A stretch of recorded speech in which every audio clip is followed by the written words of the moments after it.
Hoje estamos nesse galpão da RUBELL Family. É galpão que eles abriram alguns anos atrás para reunir, para mostrar no público parte da coleção deles. Hoje temos a sorte de ver essa exposição nova sobre os novos xamãs. São obras de artistas brasileiros que eles compraram durante algumas viagens que eles realizaram no Brasil, como o Paulo Nazaré, que está na cobertura desse catálogo, o PJ, que está atrás de mim, e tantos outros artistas talentosos, como André Komatsu, Sônia Gomes, Solange Pessoa, Mariana Nepomuceno. Então você tem que realmente descobrir essa exposição se for em Miami, durante Art Basel Miami. Por favor, também vai ver no site da Revestir a entrevista que fizemos com o Donald RUBELL. Você vai gostar. Até logo. First, to talk a little bit about your start, your history. How did you start the collection? Well, we've been married 52 years, and we've been collecting 51 years and 11 months. So it's interesting. Neither of us collected art per se before we were married, but from the day we were married, we've been collecting art. It started in Europe. I was supposed to be playing a tennis tournament, and we sort of got bored with the tennis.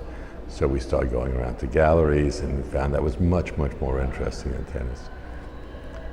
And at the time we were living in New York, and it was a wonderful environment in New York, lots of artists, and so we just became totally addicted to it. Great. And could you talk a little bit about this gallery, how it started? So we'd been to Brazil several times, 4 or 5 times. We did not know anything at all about Solange.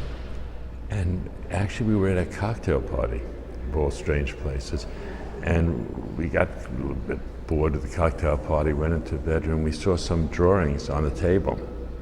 And we looked and said, these are fabulous, who is this artist? And no one seemed to be able to tell us who the artist was. And we said, can we meet the artist? So we met the artist, looked at all her work, and it was fabulous. She was relatively actually unknown in Brazil at that time, although she was a professor in the university at Belo Horizonte and then in Sao Paulo, but no one knew about her as an artist. It's difficult for women artists in Brazil. And so she was the professor who taught all the artists for the last 20 years, and we saw the work and we were overwhelmed. So we bought probably 20 or 30 drawings, and then we bought this huge installation, which is upstairs. And she is just fabulous. She's an exceptional artist. And it's so interesting because we were talking about the correlation between art and business development. I mean, you found her drawings in your hotel room. What do you think about this mixture between art and architecture or design? It has more to do with creative people. Creative people are always interesting. And especially at this moment in time, there's a lot of correlation between architects and artists. As a matter of fact, we'll be moving the collection, and the architect that we're working with is very sensitive to art and even collects art herself. So it's creative people, music, art, literature, they're all the same.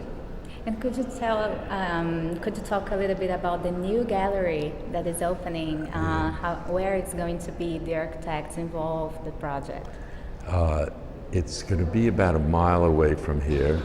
The architect is Annabelle Zoldorf, who's a really, really wonderful architect, probably one of the best in the world at making galleries. And she sort of laughed. She said, "You'd never ask me about the outside of the building." I said, "No, we're only interested in the galleries." So it's about almost 3 times the size, 2.5 times the size of this. It's 10,000 square meters, and it's just all on one floor. It's an insane project. We're going to have the restaurant there. The library will be expanded. We'll have 45 galleries. An auditorium, we'll have an educational thing for the local colleges, and then we have special programs for the young kids in the area to come and see it. It's what we call a new neighborhood. Not to the people who live there, but there's no art or culture there now.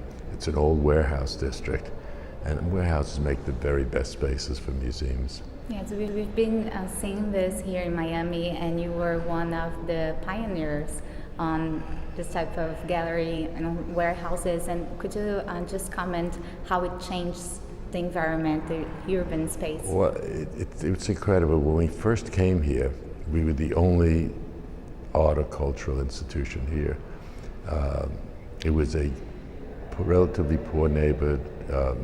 It was probably the only Puerto Rican enclave in all of Miami. Matter of fact, our wealthiest neighbors were the local drug dealers, but they've since moved out.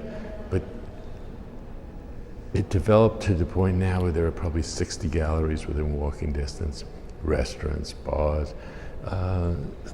Art is a tremendous impetus for what we call the gentrification, the changing of neighborhoods. But what I like the best about it is I have the same neighbors I did when we moved in here 25 years ago. So that it's not about removing people, it's about adding people to a neighborhood. Do they come here? Do you have a relationship with them? I mean, with the neighbors? They're our friends. Do they come here? Some come here, some don't. The kids come here. And that's important. We're only interested in the kids. Yeah. You know, you can't change adults ever. You try to work with kids as much as possible.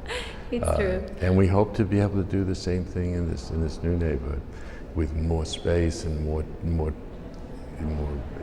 time to devote to the young kids, to the education. And the last question about this week. It's a very special week. We have Design Miami and Art Basel.